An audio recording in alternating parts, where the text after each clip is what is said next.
नमस्कार। आज मैं प्रस्तुत हुई हूँ आपकी बेटी निशा। मेरा आज का विषय है तलाक, जो सबसे ज्यादा हो रही है, उसके विषय में बोलना चाहती हूँ। आज जब हम अपने बेटा या बेटी की शादी करके घर में लेके आते हैं तो उस वक्त वो भगवान का रूप होते हैं। माँ लक्ष्मी और नारायण का रूप लेके आते हैं, या मानव शिव गौरा का रूप लेके आते हैं। तो हमको उनका सम्मान करना चाहिए और उनको आदर से अपने घर में स्थान देना चाहिए और उस बच्चे को गले से लगाकर अपना सब काम करवाना चाहिए। अगर हम उसे प्यार से रखेंगे और हम उसको अपने बच्चे की तरह रखेंगे तो वे हमें भी अपने माता पिता का दर्जा देंगी। बच्चा हमें भी अपना माता पिता समझकर वे हर दुख सुख शेयर करेंगे। हाँ, एक बात जरूर है, जब हम बच्चे की शादी करके लेके आते हैं तो दोनों बच्चों को एक कमरे में बिठाकर अपने घर का परिचय देना चाहिए कि बेटा बोलो सबसे। ऐसा नहीं है कि बोलना उस पड़ोस में नहीं बोलना, उस घर से नहीं बोलना, ऐसा नहीं बोलना, इन रिश्तेदारों से नहीं बोलना, रिश्तेदारों को रोक देना कि हमारी बहू बेटी से या जवाई से नहीं बोलना। बंद ना करवाओ।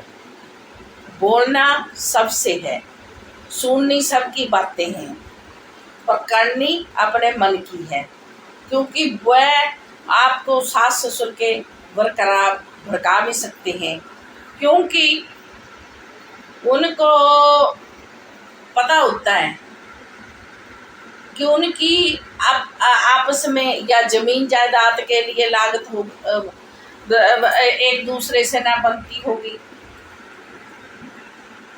या परिवार में कैसे देवरानी जेठानी रहती हैं, लड़ाई झगड़े होते रहते हैं, नहीं बनती। एक दूसरे से ईर्ष्या भी हो सकती है, जलन भी हो सकती है कि एक ज़्यादा कमा रहा हो या ज़्यादा जायदाद ले गया हो और दूसरे को कुछ भी ना मिला हो। ईर्ष्या भी हो सकती है। तो बच्चों को ये बात जरूर सिखाएं कि वे ईर्ष्या के कारण भी आपको हमारे बरखिलाफ भड़का सकते हैं। ईर्ष्या मेन है। ये क्यों खा रहे हैं, अच्छा क्यों खा रहे हैं, अच्छा क्यों लगा रहे हैं, ये कहाँ जा रही है, गलतफहमियां पैदा कर देंगी। अगर जब तक आपके बच्चे अपनी आंखों से अपनी माँ के बारे में नहीं देख लेते, अपने बाप के बारे में नहीं देख लेंगे, तो निर्णय वे खुद करेंगे कि हमारे माँ बाप सही है या गलत है। अगर वे बोल देते हैं कि आप गलत हो तो सही बोल देना, बेटा सही है, हम गलत हैं। आप खुद का निर्णय खुद कीजिए। कोई वक्त आएगा तो आप भी इसी जगह होंगे जिस जगह हम बैठे हैं। उसे प्यार से समझाओ बैठकर, उनको प्यार से दुलार से, और उनको किसी चीज की कमी ना रखो। मेन बात ये है, अगर आपसे नहीं बन पड़ता तो उनको बोल दो कि बच्चा हमने आपको काम सौंपा है, आप ये काम करो। एक दूसरे के ग्रह भी नहीं मिलते, बच्चों के ग्रहों की भी बात होती है। जब हम शादी करके लेके आते हैं तो क्या पता कोई ग्रह ना अच्छा मिला हो, बच्चे पर नहीं अच्छा बैठा, या वो काम छूट गया उसका, या कोई है, तो ऐसा नहीं है कि हम उस नई नवेली दुल्हन या दूल्हे को दोष दें। क्या किसी के पैर पड़ने से किसी की डेथ हो जाती है तो हम उसको दोष दे दें पूरा? ये बात गलत है। ये तो भगवान ने हमारे कर्मों में लिखा है, हमारे इसमें लिखा है कि हमने कब मरना है और कब जाना है और कब हमारे साथ क्या होना है। ये किसी के पैर पड़ने से नहीं होता कि इसका पैर गलत पड़ा तो ऐसा हुआ। ये तो एक दूसरे को दोष देने की बात है। अगर आप ऐसी बातें करेंगे तो उस बच्चे के मन में ऐसी हर्ट होंगी वो बातें कि वो बच्चा दोबारा आपको बोलने के काबिल भी नहीं समझेगा कि मैं इसके साथ बात भी करूं। और हाँ, उसके माँ बाप, उसके भाई बहनों, उसके परिवार को टोट बस कसें। वे आपके घर में शादी करके नहीं आए हैं, उन्होंने अपनी बच्ची या बहन भेजी है आपके घर में, उन्होंने बेची नहीं है। या उन्होंने अपना लड़का आपके पास भेजा है शादी करके, आपको बेचा नहीं है। ये तालमेल दोनों तरफ से बैठाना पड़ेगा। लड़का भी बात समझे तो लड़की भी बात समझे, दोनों को एक जैसा समझाओ। अगर आपके बच्चे की नौकरी कहीं दूर है तो उस बच्ची को साथ में ही पहले बच्चे को रहने का ढंग बना ले, वहाँ रहने का, खाने पीने का क्वार्टर ले ले, फिर उस बच्ची को भी भेजो। परंतु उनको बाहर के माहौल के बारे में भी बताओ कि बाहर का माहौल ऐसा है तो आपने वहाँ पे एडजस्ट कैसे करना है, कैसे रहना है। बाहर का माहौल आपके घर में गलतफहमियां पैदा कर सकता है। अपने माता पिता को उस बात पर बच्चों का साथ और उनको समझाना जरूरी है। वे समझें चाहे ना समझें, ये उनकी मर्जी है। उनको बिठाकर ये बात उनके दिमाग में बिठा दीजिए कि हमारा फर्ज था, हमने आपको समझा दिया, अगर आपने चलना नहीं चलना ये आपकी मर्जी है। अगर फिर आपको ठोकर लगेगी तो फिर घर पे हमें दोष मत देना, क्योंकि हम अपनी बात से सही हो सकते हैं, हम उनकी नज़रों में सही हैं। कल को वो हमें बोलेंगे कि मम्मा पापा आपने हमको इस बारे में नहीं समझाया था और हमारे साथ ये हो गया, तो हम उन्हें ये बोल सकते हैं कि बेटा जब हम आपको समझा रहे थे तो हमारी बातें आप इग्नोर कर रहे थे, आप हमारी बातों को हल्के में ले रहे थे।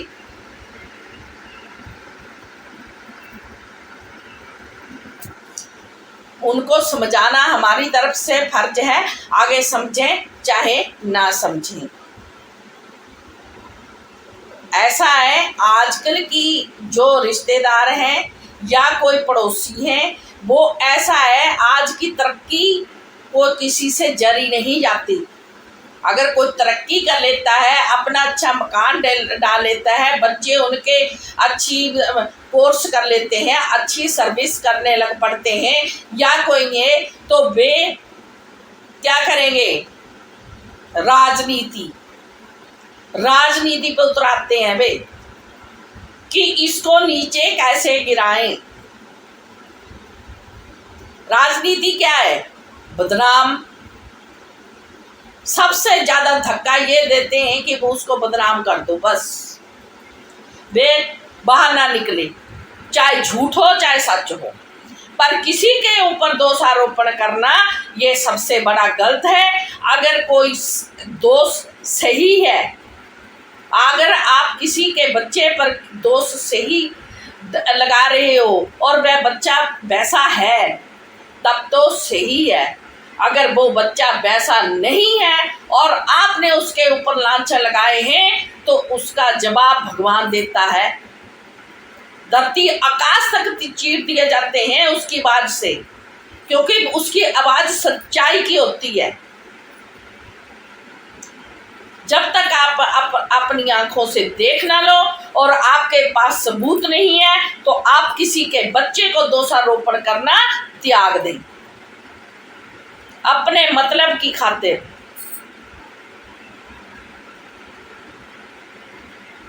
आपका इसमें क्या फायदा है? किसी के बच्चे को, लड़की को या लड़के को हम ऐसा वैसा बोल दें,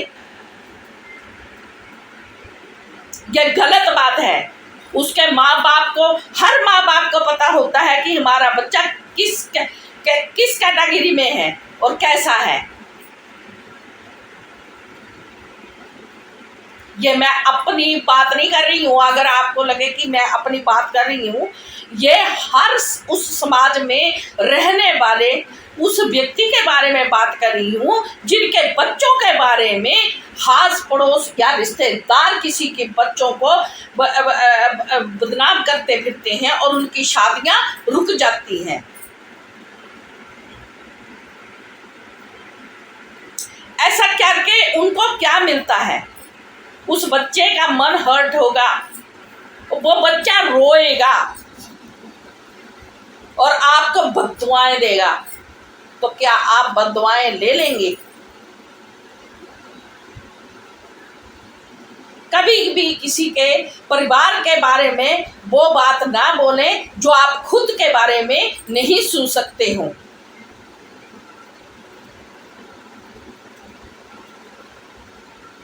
मेरी बातें कड़वी तो लगती होंगी, हर एक को मेरी बातें अच्छी नहीं लगती होंगी। मुझे कोई लाइक करे चाहे ना लाइक करे, पर मैं बातें सही कर रही हूँ, इसका मुझे कोई फर्क नहीं पड़ता। परंतु किसी के बच्चों को अपने बच्चे समझो। मेरा कहना यही है कि किसी के बच्चों को अपना बनाना सीखो। अगर आप किसी के बच्चों को अपना बनाओगे और गले से लगाओगे, तो फिर क्यों नहीं आपको अपने माँ बाप जैसा प्यार मिलेगा? क्यों नहीं बच्चे करेंगे? और माँ बाप भी बच्चों को भी चाहिए कि जो माँ बाप के थोड़े सफेद चिट्टे ऐसे नहीं आगे इस दुनिया में रह के। उन्होंने धक्के खाए हैं, बहुत धक्के खाकर वो यहाँ तक पहुंचे हैं। ये रास्ते चलना आसान नहीं है। जब वे इस रास्ते पर खुद चलेंगे तब उनको पता चलेगा कि हाँ, हमारे माँ बाप सही थे और सही बोलते थे और हमको सही रोक टोक करते थे। अगर माँ बाप हमको सही रास्ता दिखाएंगे तब उनकी बातें याद आएंगी। अगर हमारे माँ बाप ही हमको गलत रास्ता दिखाएंगे तो हमको क्या बातें उनकी याद आएगी? हम तो यही बोलेंगे कि हाँ ना भाई, हमारे साथ तो ऐसा किया हुआ था उन्होंने। अगर आप खाते पीते घर के हो और आप बच्चे को तंग रख रहे हो, जिसको शादी करके लेके आए हो, तो वह बच्चा भी दुखी रहेगा और उसके माँ बाप भी दुखी रहेंगे। तो क्या कहेंगे? उनकी मन आत्मा उनकी क्या कहेगी? अब साल भर 2-3 साल रखोगे और उसके बच्चे हो जाएंगे और उसके बाद आप तलाक देने लग पड़ते हो। क्या दहेज क्या है? ये लकड़ पत्थर है। इसके साथ आपका मकान कितना भर जाएगा? या उस बच्ची से पैसे मंगवा करके आप जगह जमीन ले लोगे, जायदाद बना लोगे। उस बच्चे को उसके लायक बनाओ कि वो आपको हर खुशियाँ दे जो आप उसे एडजस्ट करते हो। आपने पढ़ाया लिखाया है, आपने उसकी हर मांग पूरी की है, और वो बच्चा आपको बाद में नहीं देखता है तो वह उसकी कमी है, ना कि उस पराई लड़की की जिसको आप दोषारोपण करेंगे। और पराई लड़की ने ठेका नहीं ले रखा है आपका, या आपके बच्चे को भी सुधेरे और आपके मांगे भी पूरी करे। और अपने माँ बाप और इनको भी तंग करें। ज़्यादा बोल दिया हो तो क्षमा चाहती हूँ। धन्यवाद। अगर अच्छा लगे तो शेयर जरूर करना, लाइक भी करना।